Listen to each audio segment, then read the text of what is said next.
Now, what is a glycogen?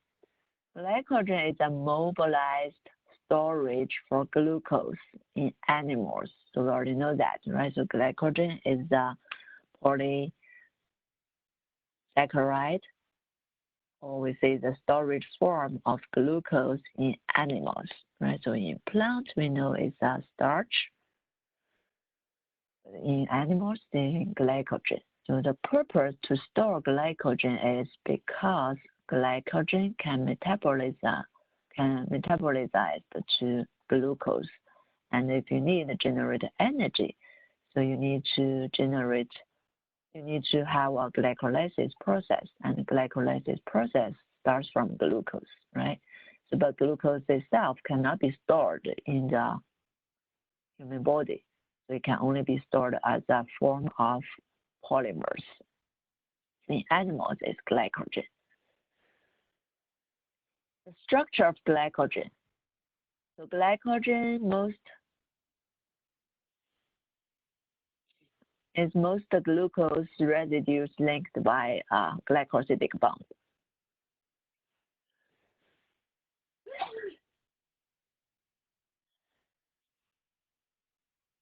So majorly it's through the alpha-1,4 glycosidic bond, but some branches are having alpha-1,6 glycosidic bond.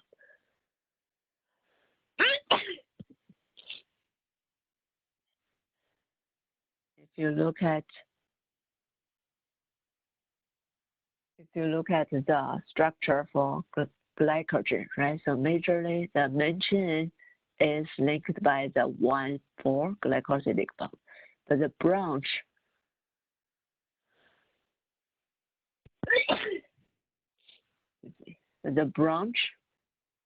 can be linked by the alpha-1,6 glycosidic bond. Okay. And it's a structure for the glycolysis. For the glycogen.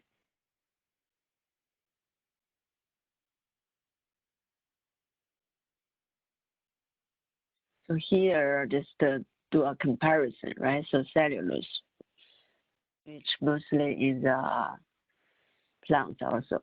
Cellulose have the beta-1,4 glycosidic bond, but no branch, only 1,4 glycosidic bond. So it's an unbranched polymer. So I give here, just give a comparison. So there are two major sites in the animals to store glycogen. So the liver and the skeletal muscle, which actually is where the glycolysis occurred. So the concentration of glycogen is higher in liver than muscles. However, the total amount of glycogen stored in muscle is much more than liver. So it's kind of like the density, right? The density in the liver is higher because, the total amount of liver is much less than muscle.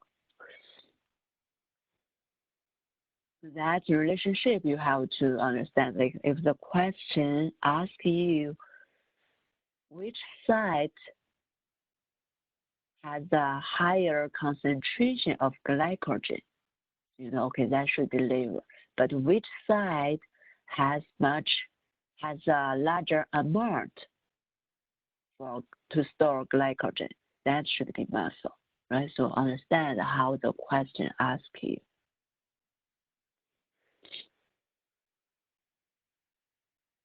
So in the cell, the glycogen is present in the cytoplasm. That is where glycogen is stored in the cell. Okay.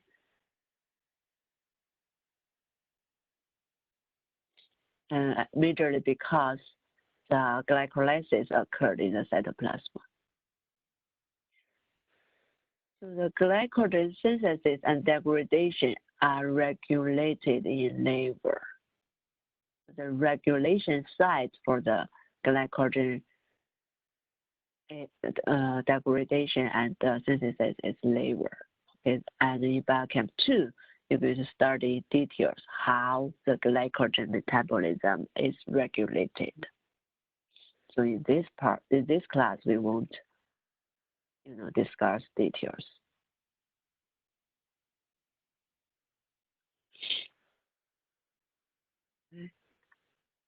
So the process of glycogen is only meet the energy need for muscle. Then how to understand that sentence? So that means usually the glycogen is stored, right, as an energy storage. But if your body, especially the muscle, need the energy, then it will trigger the glycogen metabolism.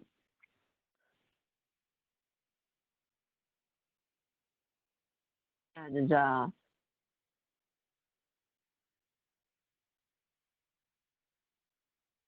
how can I know energy or not, right? So that is depends on what you are doing. Like that's why we say glycogen metabolism.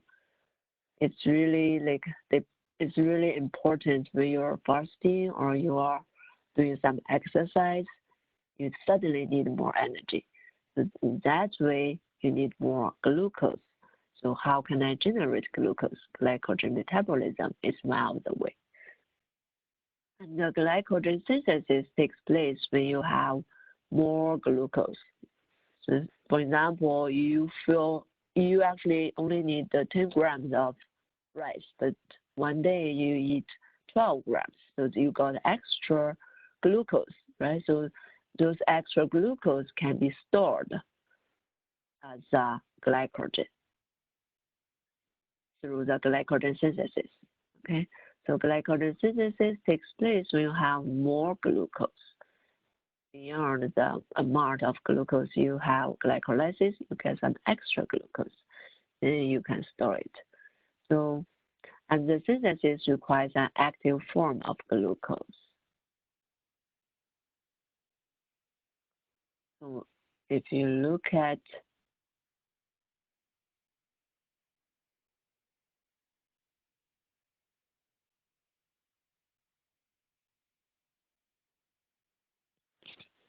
the figure, this figure 21.4 is important. So we're going to say the base for glucose 6-phosphate, and we're going to say, basically we're going to say how glycogen is degraded. All right, so there are 3 steps for glycogen to degrade. So step 1, release of glucose 1-phosphate from glycogen. We look at the point here. So you have glycogen. The first step to degrade glycogen is you form the glucose 1-phosphate.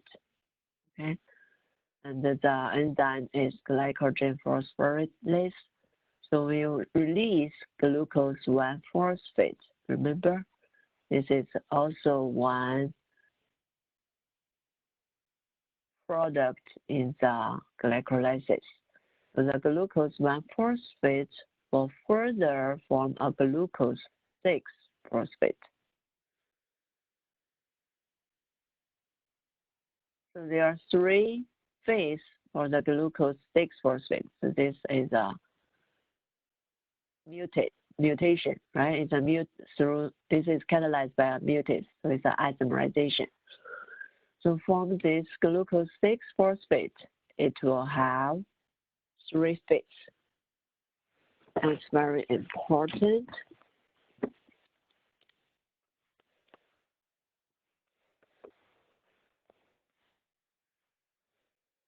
And step 2, right? So the remodeling of glycogen substrate for further degradation, basically to a mutation, right? Convert glucose 1-phosphate to glucose 6-phosphate. And that's the important 3 steps. So further, there are 3 phases for the glucose 6-phosphate. These are the important part for this chapter.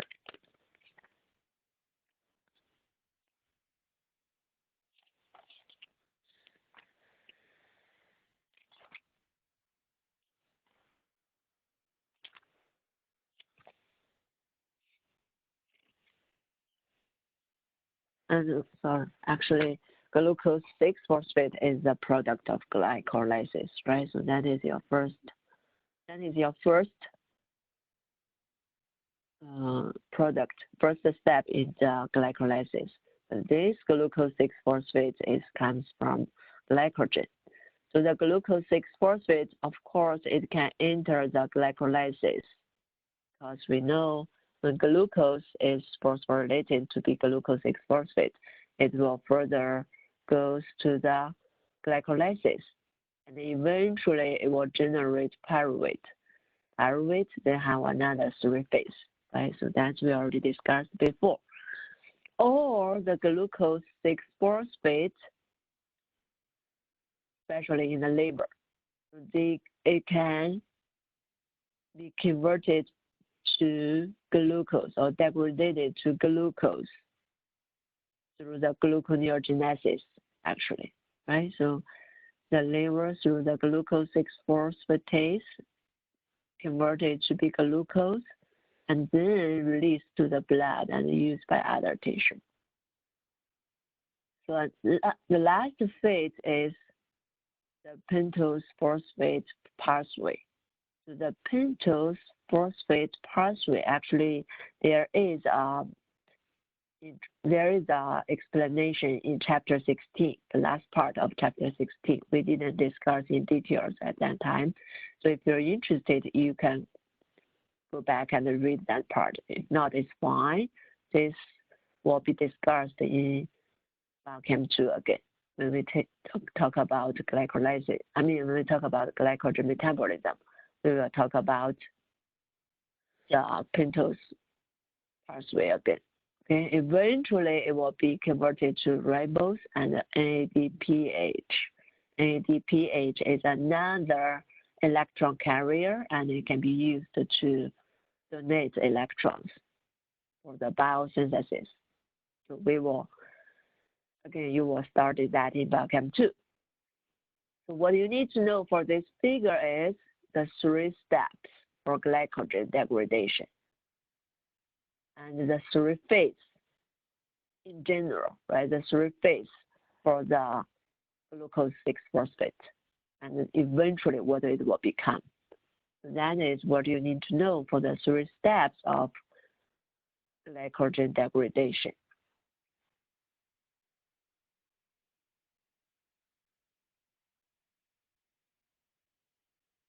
Okay. So that's all for chapter 21. That's all you need to know for 21. So for the rest part, you don't need to worry. Okay. Like details, metabolisms, don't need to worry.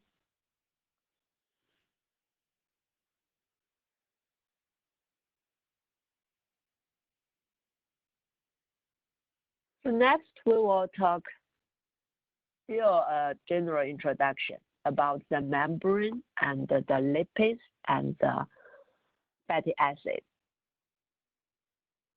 So we know that the boundary of all cells are defined by biological membranes, right? Membranes are important boundaries in the cells.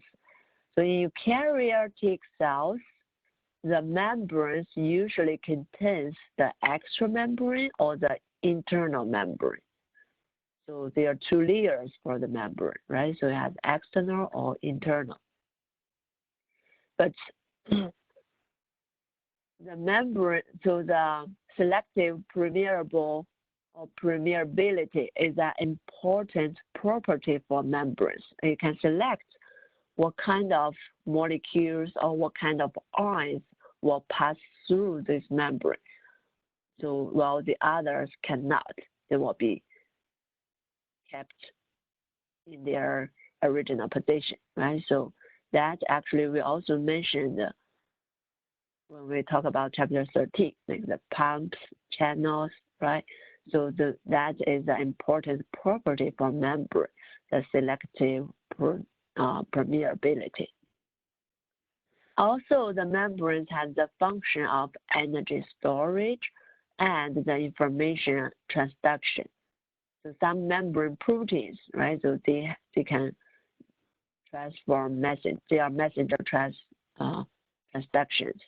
So those are the two functions for membranes. Okay. So also the special structures related with functions for the membranes, which are listed in your textbook. So you can go back and read to get some ideas. Again, you won't be tested, right, in the exam, but still it's good to know. So you can read all these 8, properties. Some are actually important. So for our study later, there are listed 8 important structure properties and functions. So you just get some idea about that. Here I didn't write details. Okay. Let me see. I think I probably have that in the PowerPoint. Yeah, listed here.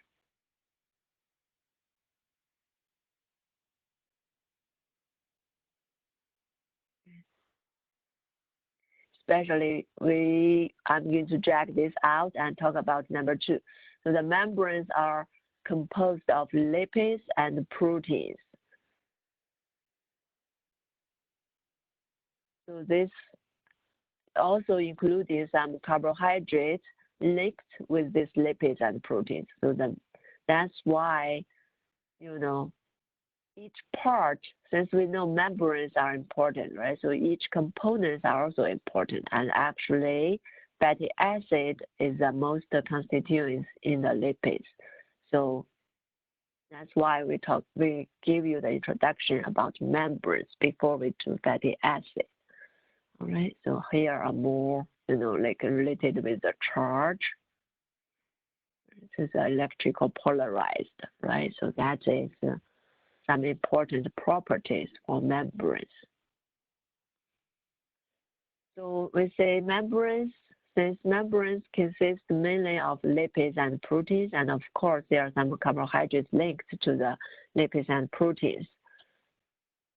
So for some properties you need to know. For lipids, it's water insoluble, but it can be insoluble in organic solvent. So why is that? So later on, when we study the structure for fatty acid, you will know. So proteins, we know most proteins are soluble, right? Some proteins are insoluble, but there are 2 different types of proteins, the integral proteins and the peripheral proteins. Depends on how they bond, how they interact with the membrane or lipids. So the integral protein interacts extensively with the hydrocarbon chain of the membrane lipids, while the peripheral is bound to the membrane primarily by the electrostatic and the hydrogen bond interactions with the head group of the carboxylic part. We know that, right? So carboxylic group is a polar group. And if you try to form a bond with the lipids from this carboxyl group, you must through the electrostatic interaction or through the hydrogen bond interaction. That is how the proteins linked to the lipids, links to the membrane.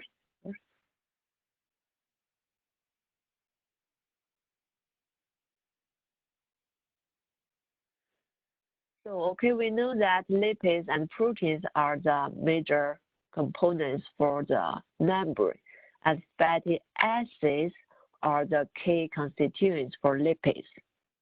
Okay, that means fatty acid is also part of the membrane. So what is fatty acid?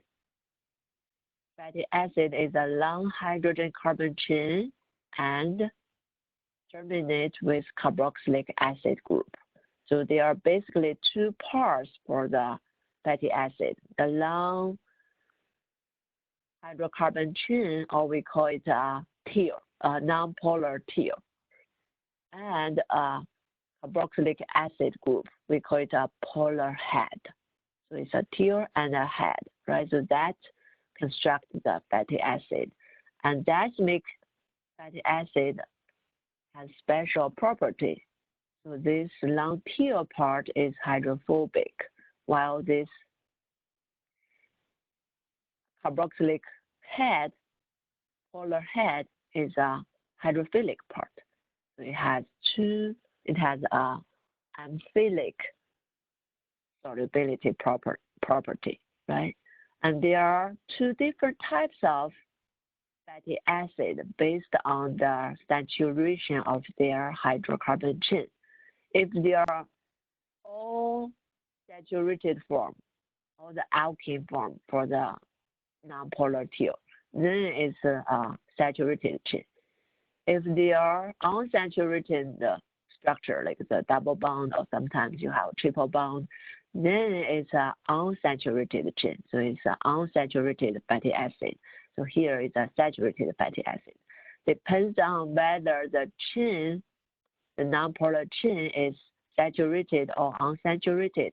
The fatty acids are divided into saturated fatty acid and unsaturated fatty acid. And of course, these two types of fatty acid will have different properties, right? We can see here, properties. Here. So the unsaturated fatty acid with double bond or triple bond, so usually have a lower melting point or boiling point than saturated ones, okay? That's actually because the energy for single bond is stronger. So how to name a fatty acid?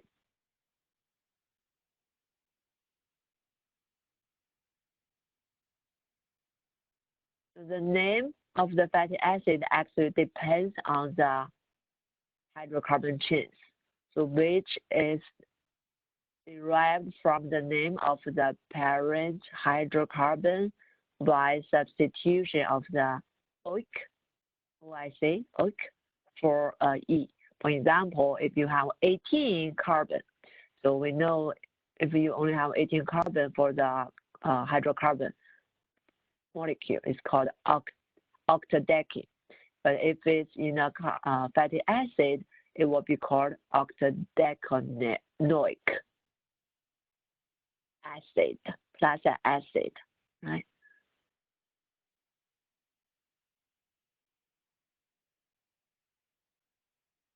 So that is how to name a fatty acid, depends on the hydrocarbon numbers. So now how can we count the carbon numbers in a fatty acid? When you count the carbon number, or when you number the carbons in the chain of the fatty acid, you start from the carboxyl terminus, which means you start from the carboxylic group. The carboxylic group carbon is always number 1.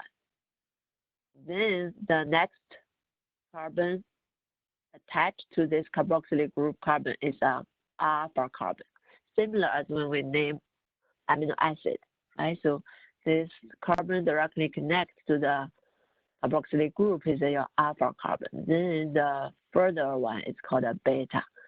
And the last carbon, which is the distal carbon at the end of the hydrocarbon chain, we call it omega. Right?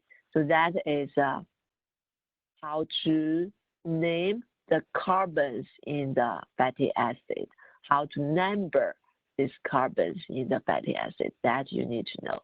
Okay? Some properties of the fatty acid.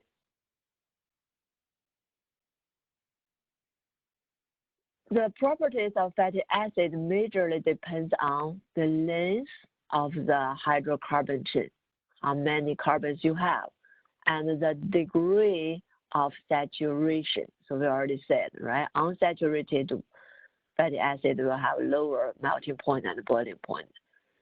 And also, the longer the hydrocarbon chain will have the higher melting point or boiling point, because you get more intermolecular forces. So it's not hard to understand, right?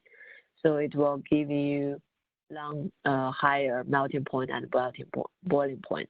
Since the hydrocarbon chain is a nonpolar part, so majorly you should consider the dispersion force, right? The dispersion force depends on the size or the molar mass. Apparently, the longer the chain is, the larger the molecule will be. So the higher melting point and boiling point will be. And that's actually because of the stronger intermolecular forces it will have.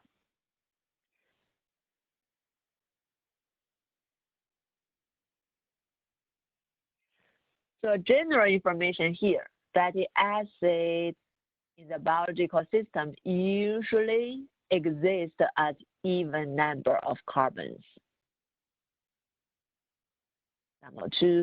For example, 10, 12, 14, 16, like that.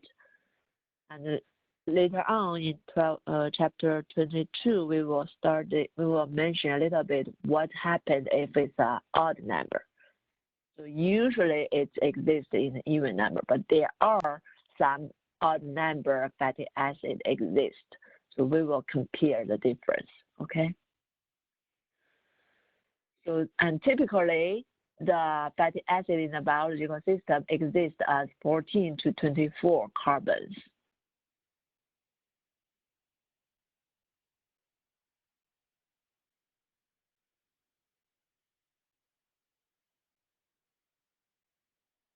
So that are some general information about fatty acid, right? We talked about the structure, the relationship between fatty acid and the membrane, the lipids.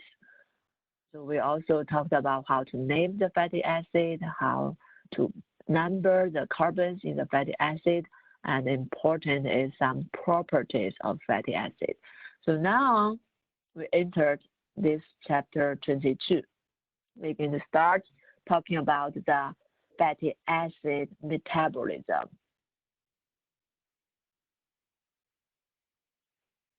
So there are two parts for the metabolism of fatty acid. So one is the degradation, the other is the synthesis. And very interesting, these two processes are like a reversed reaction. So they are having exactly the same reactions, however, in the opposite direction. So we're going to focus on the degradation of the fatty acid in this class. So we probably won't talk about much for the synthesis, okay? So before we talk about the metabolism, let's see what are the major physical rules or what kind of functions this fatty acid have. So why we started, right? So fatty acids are pure molecules. Remember before we talked about pure molecules, we know glucose, some carbohydrates, they are pure molecules, some amino acids, right? They are pure molecules. So fatty acids are also a type of pure molecules.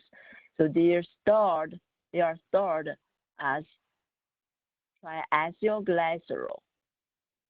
So like glucose stored as glycogen, right? So in animals, of course. So the fatty acid are stored as triacylglycerol, and it's usually stored in the adipose tissues. During the rest, when you're resting, you're not doing exercise, or in the moderate exercise, such as walking. So the fatty acid are primary source of energy. That means when you're not doing anything, still you're using your fatty acid. You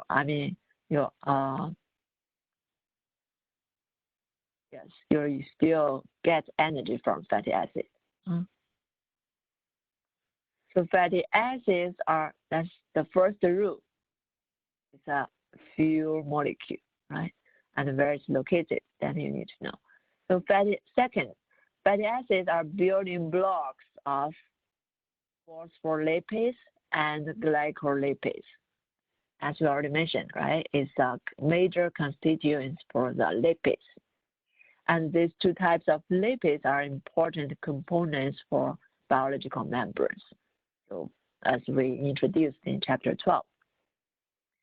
The third rule is many proteins are modified by covalent attachment of fatty acid. So the proteins can be modified by attaching to fatty acid. So when the proteins covalently bond to the fatty acid, usually it's using the carboxylic group. So we talked in chapter 12 also, right? Remember here. So through the carboxylic group of the lipids, basically is a fatty acid, right? So they can bond to the proteins and then connect to the membrane. That is the rule, one of the important rules for the protein, for the fatty acid. The last one is that fatty acid derivatives serve as hormones and intracellular messengers. So that you will see, when we talk later for the properties of fatty acid and functions of regulations of the fatty acid. Okay. So these are the 4 important roles of the fatty acids, so that you need to know.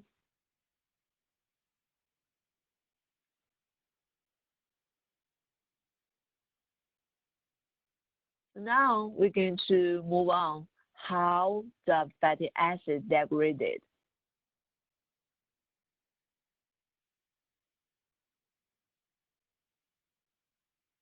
So this is in the PowerPoint also, we will have that in the notes for next lecture. So the fatty acid degradation basically through the 4 steps: the oxidation, hydration, another oxidation, and then cleavage. So after the cleavage, you're going to form the acetyl group, the activated acetyl group. So eventually, this activated acetyl group will enter the citric acid cycle and then goes to the citric acid cycle metabolism. Okay. So next, here on the right is the fatty acid synthesis. It's having exactly the same reactions. So starting from the activated acetyl group to synthesize the fatty acid, but in the opposite way as the degradation. Now here is the cleavage reaction. So the first reaction for the synthesis of fatty acid is a condensation, right? You combine these 2 molecules to form 1 molecule, and then getting reduction, dehydration, and another reduction. So exactly same reactions, but in the opposite way. Oxidation becomes reduction. Hydration becomes dehydration. So we will talk more details about the degradation and the synthesis relationships and for each reaction next lecture. Okay, so that's all you need to know for today.